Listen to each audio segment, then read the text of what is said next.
Well, hi everyone. Thank you so much for being here today. I'm really excited for all of you to get to hear from this wonderful artist. I am a staff member with 100 Row Women. I've been here for a while and I focus on program development and our features. So, spotlight profiles, escalating women, super fun stuff. So, it's great to be able to highlight the work that some rural women in our community are doing and to get to be a platform to share that.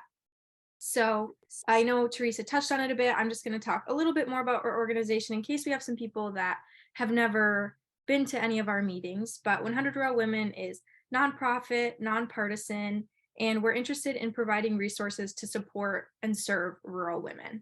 And we envision a world where more rural women lead positive change for themselves, their families, their communities, the nation, and eventually the world. And we do this by identifying and creating relationships, networking, leadership, mentorship, and civic engagement. And so this program, Ask Leading Women, was really born out of our 100 and 100 project earlier this year, where we conducted 100 meetings across the state to find out what rural women are really needing and searching for. And one of those pieces was mentorship and storytelling, and how did somebody get to where they are and what do they do? And so we've had some incredible women speak as part of this series, and Miri is, of course, one of them now. So Miri is a phenomenal Indigenous artist. We're going to pop her website in the chat so you can go ahead and look at some of her stuff and support her. And she uses art to uplift underrepresented narratives, explore the nuance of society's historical community intersections, and promote community healing spaces. I won't go on too much. I'm going to hand it off to Miri to introduce herself and tell us more. Yeah, I'm Moira Villiard, and hopefully this doesn't have to be super formal. If folks have questions or want me to, speak more on something, feel free to throw it in the chat or unmute yourself. And yeah, I guess the first question as asked was kind of, who are you? I guess I'll start. I grew up in the Fond du Lac Reservation, spent like the first 20 years of my life there, and moved to Duluth shortly after leaving. And I think Duluth is kind of where everything started to sort of percolate in my life. I always tell my story kind of in the context of like being a series of intentional accidents. I think I grew up extremely poor and cut off from, a lot. I had two parents with mental health issues, kind of in a bit of like a hoarder household and things like that. And there was a lot of isolation, like geographically, financially, socially. My cat is trying to add to the story. My little red cat. Yeah, so like I think like the beginning part of my life was just a lot of isolation. But it was sort of through that isolation that I ended up becoming, an artist as I'm known today. It was, I spent a lot of time just drawing in my room as a kid and just like literally locked away and, painting and exploring. Like I had a bunch of National Geographic magazines that I'd gotten from a dumpster diving excursion at my school. So I had like 100 National Geographics, and that was kind of like the first big art project I did, was like just practicing drawing portraits from that time. And I think I'm just going to share screen because it helps me to have visuals when I chat about stuff. So, I mean, I gave this little chat a while back, and thinking about like what to title whenever people ask me to talk about like my art career and how I got to where I am. And I just titled it A Lot Going On, because as you'll see, there's a lot of things that seem unconnected, but again, following that thread of intentional accidents. Yeah, and I'm scared to push present, so I'm just going to slide through. Let's see. Yeah. So I think one of my first major challenges was moving from, I went to the Ojibwe school for elementary school and then switched to public school. And that was a major culture shock for me, because I went from having like, 15 kids in my entire grade to having 300 or so. And so I bounced around pretty much all of the schools that were in in our little area, in the Cloquet area. And then in speaking in terms of to my connection to rural, I think like that experience of growing up in a rural environment really shaped my work moving forward, and in how like challenging it was to find access to things. And so like when I talk about my art or when I do work, like access is kind of the top point to sort of what I do. In those intentional accidents, we'll jump down to, I went to the Fond du Lac Tribal and Community College after high school. And at the time I'd had no plans on going to, college. I had a family that was just kind of like, college is a waste of time. And so even though I was a straight A student, I came from a household where it was just not a valued piece. And so I happened to do like the college and the schools that was offered in my high school, and that got me halfway to an associate's degree. So I kind of finagled my way to like convince my mom to let me go to college, because I was like, I might as well finish it, And then I was also like, I ended up graduating from ESCO, which I feel like there's a little bit more well-off students in that community. And so like, we didn't really talk about Pell Grants or like, options for low income people. It was just kind of like, you're going to take out loans, and those loans are going to be more than what my family made in like a decade, So, yeah, went to the tribal college, ended up having the experience of like looking for my first job. And I was looking at a billboard, for job postings in the school, and somebody came up to me and was like, "Are you looking for a job?" And I was like, "Yeah." And he asked me, "Are you kind of artistic? Like, do you like to write by any chance?" And I was like, "Well, that's weird. Like, is it just spelled out on on my being that these are my interests?" I was like, "Yeah." And I ended up getting my first job in the marketing department at the college. And that job is kind of what I think ended up like, I feel like my jobs in college carved out more of my career than the actual like educational component of college, because I ended up, spending my time in that work study position, learning to use Photoshop, learning to do video editing. And that sort of led to skills that I would use as a freelancer today. So today I'm a full-time freelancer with a really loud cat. And then, yeah, I wasn't going to go and get my 4-year degree, but I figured, well, I'm already, pretty much 3 years under my belt. I just need to do 1 more year. My college was pretty much completely paid for by Pell Grants. So I kind of leaned into cheap schools that the Pell Grants would pay. And so UWS was my next step. I got my communicating arts degree there based on the passion that I developed at the tribal college, and then worked in the multicultural center at UWS. So those are all my jobs. I also got connected to the Arrowhead Regional Arts Council, which I do part-time hours there now, but at the time I'd applied to do a sort of the marketing position that they had, and they didn't accept me, but they put me on the board. And so I ended up getting into grant writing as a student liaison through the Arrowhead Regional Arts Council.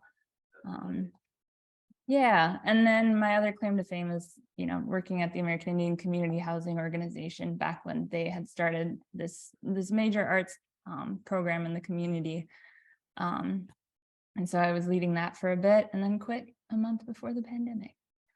So that's all work stuff. Sometimes I feel like that's the boring stuff. Now I spend my time just doing art full time. So this was a piece I worked on in, it was in the Twin Cities, and it additionally came to Duluth. It's scaled at about 150 feet, and it's an 11-minute animation called Madwe Ashka, which is The Waves Can Be Heard in Ojibwe.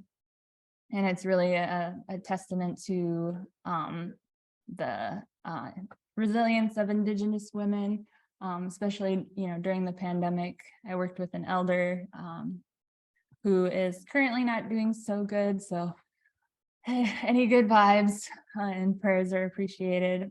She became sort of a mentor for me um, in a lot of the cultural work that I do. Um, Additionally, I do a lot of painting and different shows in that capacity. Let's see. My most recent project that I've been working on is the Chief Buffalo Memorial here in Duluth. Buffalo Memorial, it's a project that I've been working on for the last 3 years here at the Lake Walk in Duluth. And it initially started with just these 3 walls. And over the span of 3 years, it ended up being a project with over 500 volunteers.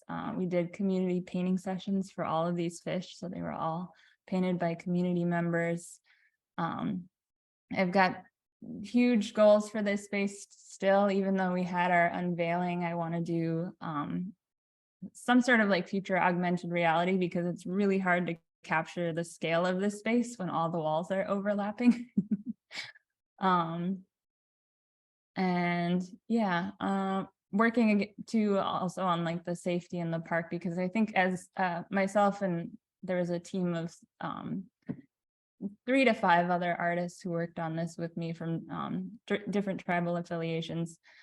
There was probably, I want to say, at least 3 people who died in the park as we were painting over the course of, those years of like overdoses and stuff like that. So I really want to work to make this space, more than just an art space, but a space where it's safe and people have resources and things, because there's a park up at the top there.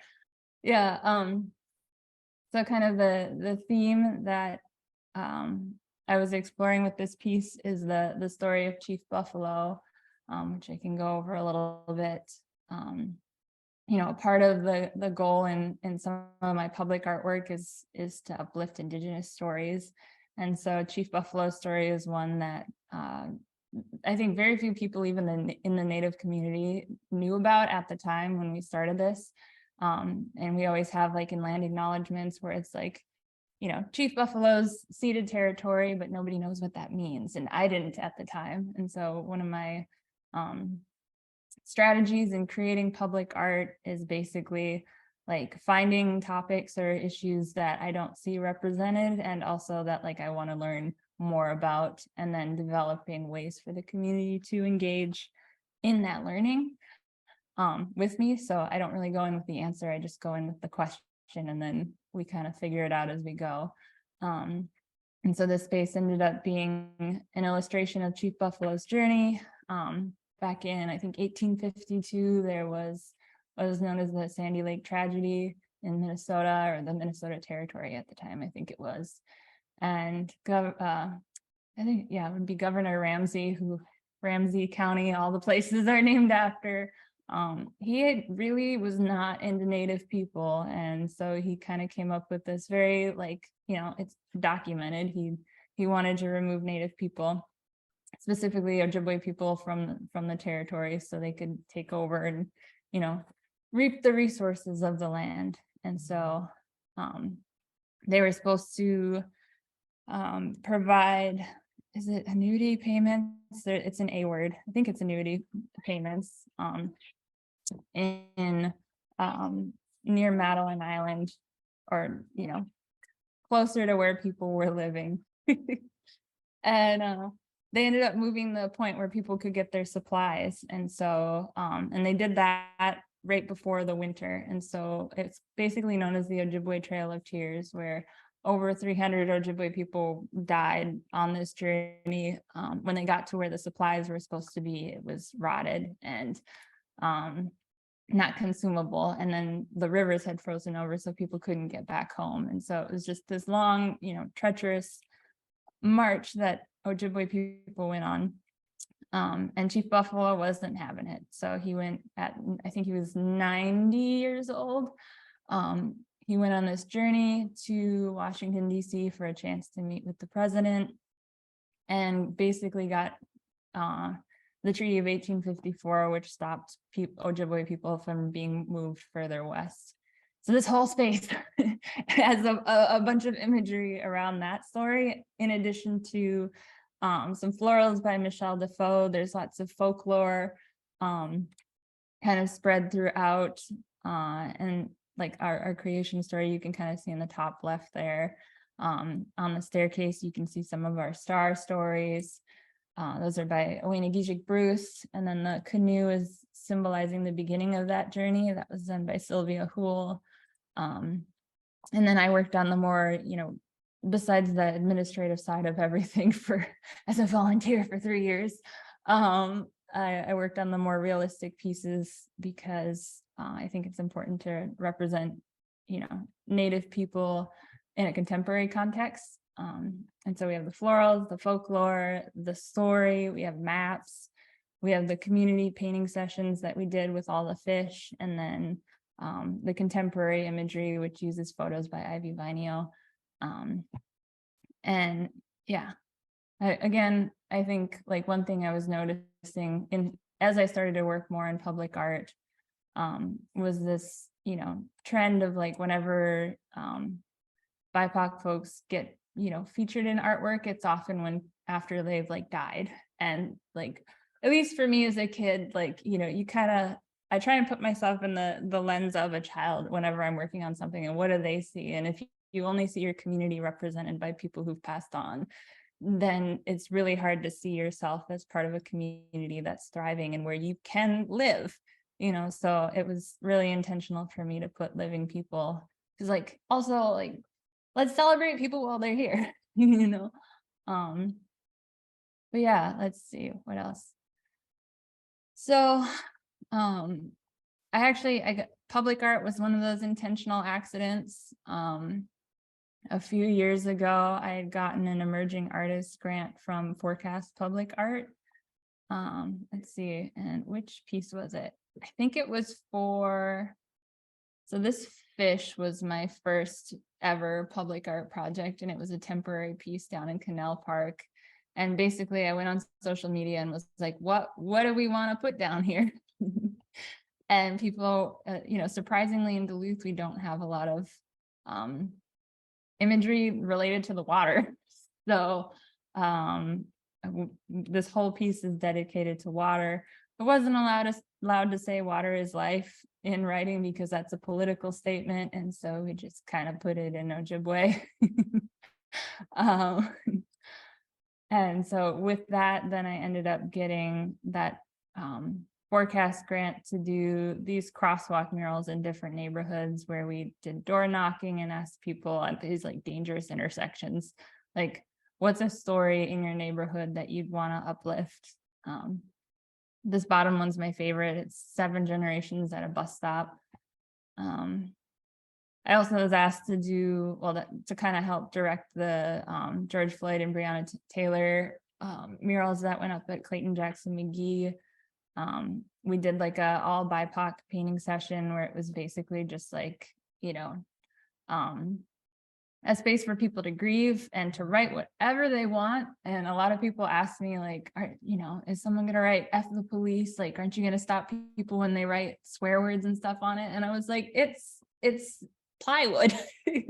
Like, do whatever you want in that moment that you need to do. And like, I'm not going to censor people's grief.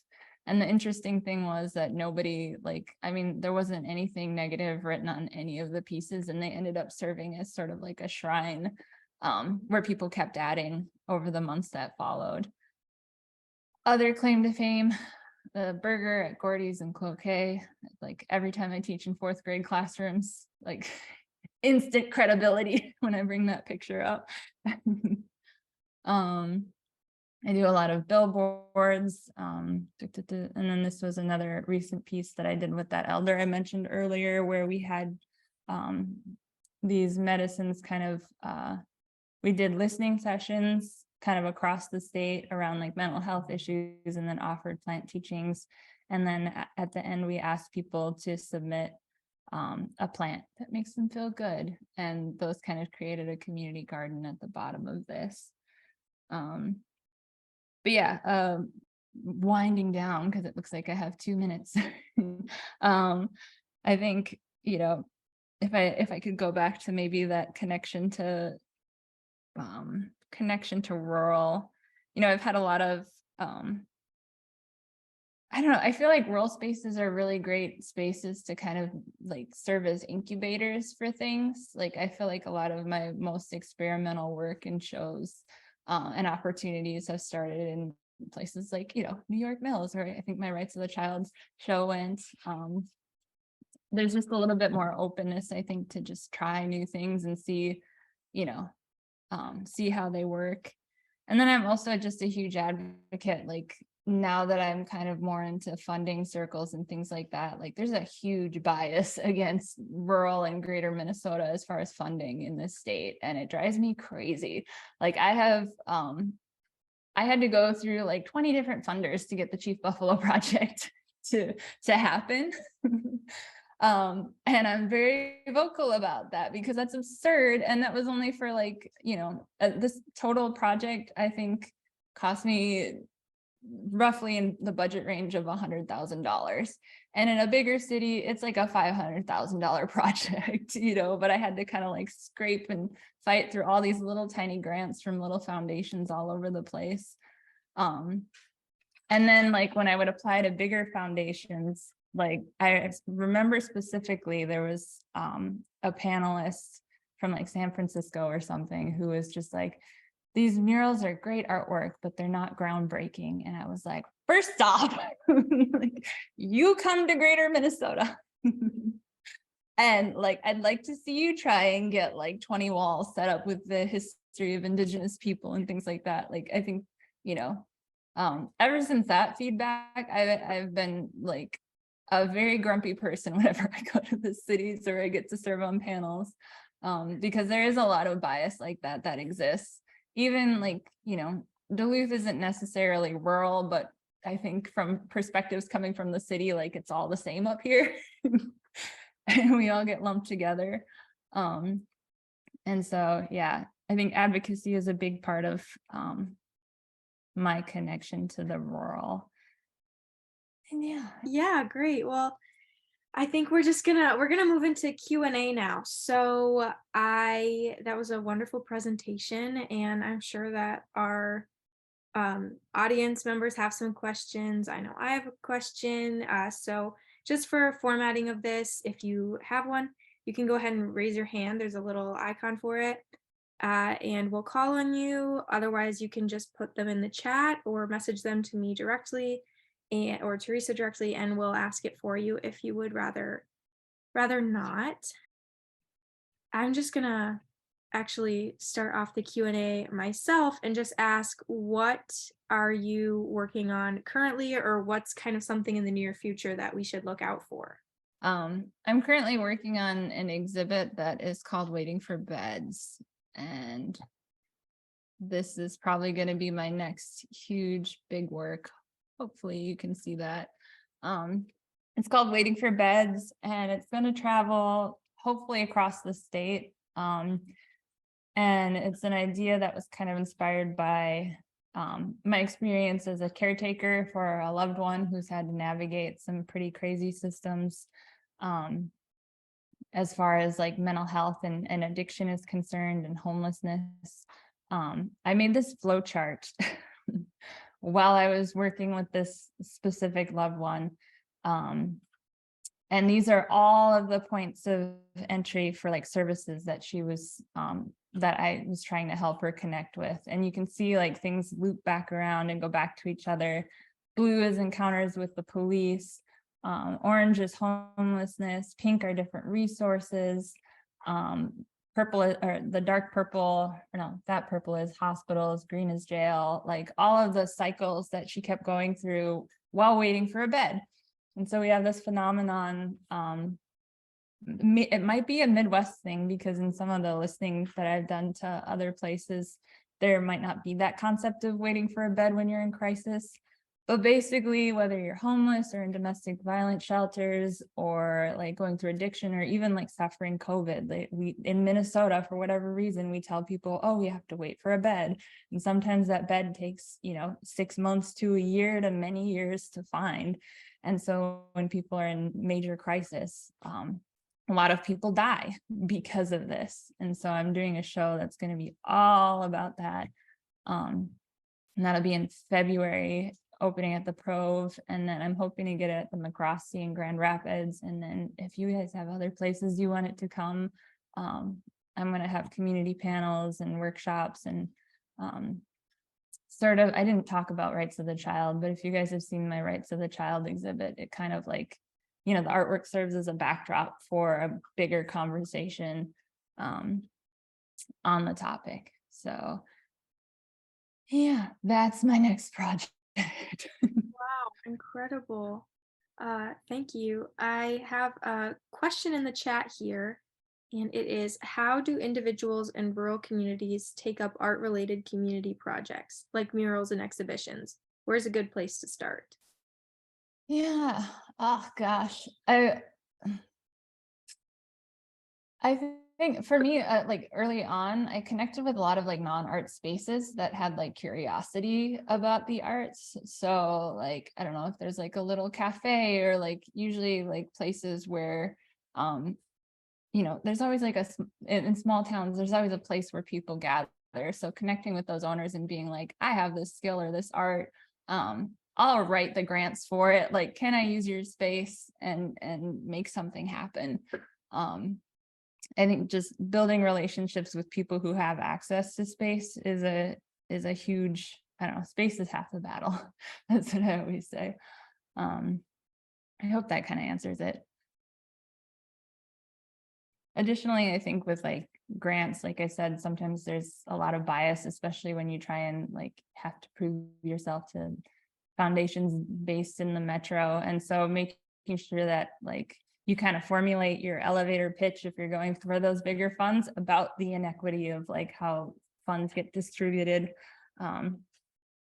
It's worked for me sometimes, or at least like if you're turned down, you know, reach out to those program staff and be like, I see like a clear bias. Like, have you ever funded someone from outside the metro?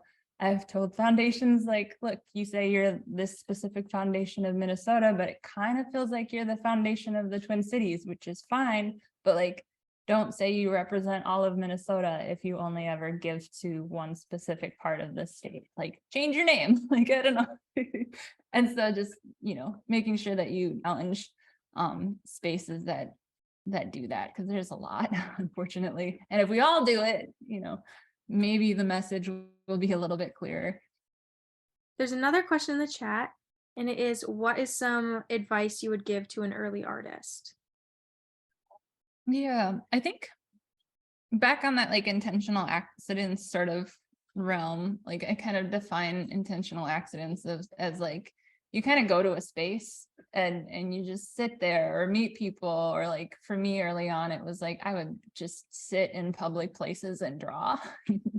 And you meet so many people because they're kind of like they're curious, like, what are you doing? And then that turned into like live painting, or people asking me to like actually inviting me to do art in their space so people could watch. So really just like putting yourself where you can be seen, and then just being open to the possibilities of like what that could lead to. Yeah, and then additionally, like valuing yourself. Like I think just because you're an early artist doesn't mean that your work is less valuable than other artists. Like I think now that I'm an established artist, you know, I think it's like the most bogus thing to say that just because someone's younger or, you know, less experienced, that they're not as valuable as somebody else. I had a science teacher who I like to bring up a lot because I remember him telling me, and like I was always failing science class, but I feel like to my credit, like I'm somebody who I can learn anything as long as the teacher like can accommodate like how I think. And I think that's how a lot of us are. But I was always failing that class. And I remember one day I was talking to a friend or something, and it was like, oh yeah, I'm an artist. And the teacher was like, do you get paid to do your art? And like, as a teenager, you know, I'd made maybe $50 off of my art just hustling in the school. And I was like, yeah, I make money off my art. But also like, the whole class just kind of jumped on him and was like, she's like the best artist in our grade, like, leave her alone. And like that memory always sticks in my head because now that I am a professional artist, I just want to go back and say, like, I was an artist then, like there's nothing that changed except for maybe I have more experience now, but the work I did back then, I look at it now and I'm like, it's just as valuable, and it offered insight into the teenage brain, which is something that, a lot of people could benefit from, understanding more. So. Yeah, definitely. Especially, like you said, you were in your science class, and a lot of times careers or jobs or studying topics in science or something more rigid is more encouraged than pursuing art. And so I think to have that story where, you were an artist then and you still are now, and it didn't need to be discredited, and that your whole class kind of jumped to be at your support, that's pretty cool too. Yeah. So I know that I have more questions I could ask, but I want to just make sure that I'm being mindful of giving this space to the audience as well. So gonna give a little bit of time if anybody has a question. Go ahead, unmute yourself. You can ask. I have a question for you. It is kind of a question. When I've done different grants or applied for different grants, they're always like when I would go to the Minnesota State Art Board, being in St. Peter, being considered rural, I asked them why there aren't more rural grants given. And her response was, we don't apply. Yeah, no. Is that what you see? I don't think so. I think, yeah, I feel, yeah. Yeah, no, I feel like people do apply. I'm not here applying. No. I think people do apply. And I think like there's just this attitude sometimes in the metro that like, I mean, it's the same reason like why in some institutions they'll be like, oh, well, we don't have I don't know, enough BIPOC people. They just don't apply for this space. I'm like, well, like, what about your spaces be like encouraging people to like put the time in to be here and contribute to your space? Right. I think whenever there's a deficit in any of those facets of diversity, it's something that institutions should really look into and what's the root cause of why they're not participating? Yeah. Thank you. Yeah. And I don't know. I wish that's why when I left my job, I was like, okay, I'm just going to like do the full-time artist thing. And also like I signed up for just a ton of boards and like spaces where money was being handed out. And I was like, I need to go there. I need to stop them from saying stupid things about young people and rural people because, it was just such a frequent occurrence. And even like, early on when I started like really getting into grants and stuff like that, I mean, that was the other piece is like people have this bias against young people or emerging people. The same way they have bias against older people too. Like we're on the same team. People just don't credit you when you reach a certain point or when you're just starting out. And so, yeah, a lot of work needs to be done. And I always just tell people just keep complaining or sit in the seat, do the work. And like, that's all I can think to do. Time for one more question and then we're gonna have to wrap it up. So now's your time. Can I had the good fortune to see your work at the New York Mills Cultural Center, and I took I think our children were like 6 and 8 at the time. Was it a couple of years ago or was it just more recently? Yeah. Okay. So we spent a lot of time thinking and talking and having real conversations that I need to have as a parent with my children and with other children too. What kinds of experiences stand out to you as, I sometimes call them a mental tattoo on your mind, working with either children or colleagues or artists on your work? And what what memory do you have? Or what memories, short memories do you have? There's so many. I always say that a lot of my work is more heavily influenced by like my inner child, but now like I just went to a class and they were like, the inner child doesn't exist. So I'm kind of in a crisis with that. But yeah, I mean, the first thing that I thought of when you brought that up was when I had Madwe Ashka down in the city, the big projection piece. And there was, I did little projections because I knew like, not everybody could line up and fit that big space at the time.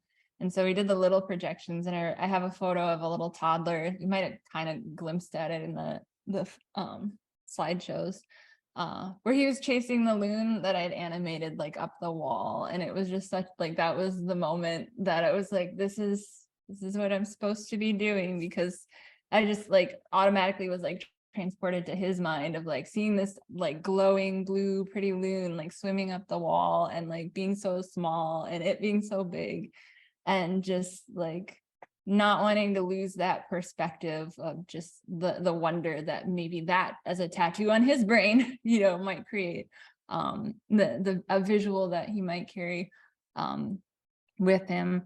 And additionally, like specifically with the Rights of the Child show, I don't know if we did it at New York Mills, but in most of the spaces that it traveled, I tried to have youth artwork alongside it if I could, like organize either like a youth video screening, or there was an art show at the Watermark Gallery in Bemidji that was like the youth annual show. Just because like I may have my inner child perspective, and like that show was me really working through like this concept of children's rights and how messed up it is in the US, but also just for my own healing, trying to reconcile with a childhood that was different, to put it lightly. And so but making sure that there was also children's voices, because we can always make art about things and other people that we aren't, but like it's really important to make sure that like the people who own those perspectives, whether they're 2 years old or 15 or 100, like those perspectives are valuable and deserve to be heard whenever, especially when we're talking about issues that are impacting them. So it was really cool to have so many different youth exhibits kind of alongside that one. So it was like, here's this global perspective, this local, legal, like community perspective, but then here's like who it impacts, and what they're thinking about right now. Yeah. Well, thank you. I think because I want to be mindful of time, we're gonna close it up. So I just want to give you an opportunity to say anything else that you might want to. Any closing remarks, Miri? Oh, also, how can people support you? I can throw your website in there again. If there's like socials that you want to promote, we can definitely get those in the chat as well. Yeah, I think support-wise, just continuing to be advocates in spaces that you find yourself for, especially greater Minnesota, because if we all do it, there's just a little bit more chance that the education that needs to happen might happen. And then for Waiting for Beds, I mean, that's going to be touring next year. If you have ideas of spaces or even like data I can fold into the show, feel free to I'll throw my email in the chat. You did great, and thank you. It sounds like you've got a lot going on in this particular moment of time, so we appreciate even more that you took this time to come and speak with our community and you actively participate with us. And so I'm gonna actually hand it over to Teresa to just close it out and talk about ways to stay connected with 100 Row Women. Well, wonderful. Thanks, Alexa, for working with Miri on this. And Miri, you're amazing. And what I love about you is you're so real. And that's what this whole program is about, is how we can see each other as real, learn from each other. And this is just incredible. And as all you guys can see on this call and this Zoom, how fortunate are we to have amazing young women, like young women like Miri here. So I just want to do a couple closings just to stay connected with 100 Row Women. We have a lot going on, you guys, and would love to have you participate. So we have this Ask a Leading Women series, which has really been amazing. And this really grew out of as Alexa said earlier, 100 meetings we did, we really listened to women and thought, and took the research and the data seriously. It's like, that's how we're driving our programming, is what we learned from folks. So please join our book club. That's a fun thing. We meet the second Wednesday of each month. In fact, we meet tonight, and Undocumented Americans is our book tonight. And we do a nonfiction one month, fiction the next month. The beauty is it's virtual. You don't have to have your homework done to participate. Just come join the crowds. So please do that. We do monthly webinars on different topics, lifting up rural women across the state and the initiatives that they are working on. And we also just launched a civic mentorship network, which we just finished up a series of meetings highlighting women who are serving in public office, so they could really talk about what the job is and really demystify those paths to leadership for public office. And we're starting in that public sector, but we'll be moving across sectors as we go forward. We also have another place where we highlight women, where we do interviews and videos, and Alexa leads that too. It's called Spotlight Profiles. So look, over the next couple months, we're going to be really sharing and all the content that we have built and everything that we learned this last year, so we can share better. So please, we are always open to ideas, thoughts of how you think we can do better and how we can better connect you and better support you as rural women. So if you want to support us, please do. And we are in our first time of Give to the Max. So you'll be, if you're on our mailing list, sorry in advance, you'll be getting a lot of reminders about that. But I just want to thank everybody for coming today. And please let us know if you have any thoughts or ideas. And thanks for joining, and have a great day. Thank you.